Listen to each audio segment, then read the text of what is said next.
কুড়িগ্রামের নাগেশ্বরী দুধকুমার নদের ভাঙর রোধে স্থায়ী বাঁধ নির্মাণের দাবিতে মানববন্ধন অনুষ্ঠিত হয়েছে। বিস্তারিত থাকছে মোহাম্মদ রফিকুল ইসলামের প্রতিবেদনে। বেরুবাড়ি ইউনিয়ন ৪ নং ওয়ার্ড চর রহমানের কুটি এলাকায় দুধকুমার নদের তীরে ওই এলাকার সর্বস্তরের মানুষ দাঁড়িয়ে এ মানববন্ধন করে। মানববন্ধনে উপস্থিত ছিলেন বেরুবাড়ি ইউনিয়নের সাবেক চেয়ারম্যান আব্দুল মোতালেব, সাবেক ইউপি সদস্য আনোয়ার হোসেন, ময়নাল হক, আজাদ হোসেন, রফিকুল মিয়া, হোসেন খা, সুরত আলী সহ আরো অনেকে।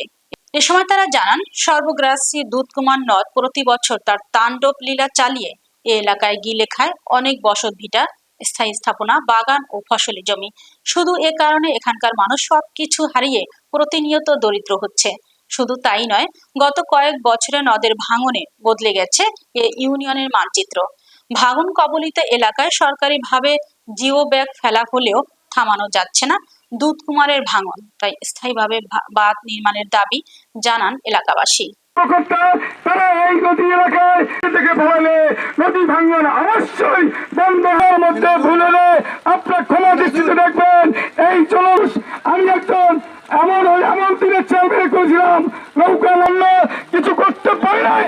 আমি জানি এই সরকার যদি আমাদের এলাকার সবচাইতে গুরুত্বপূর্ণ সমস্যা নদীর তীর গেছে বেরিবাদ চাই। নদী শাসন ব্যবস্থা চালু করে মুখে হাসি আগে সব স্বপ্ন মাত্র।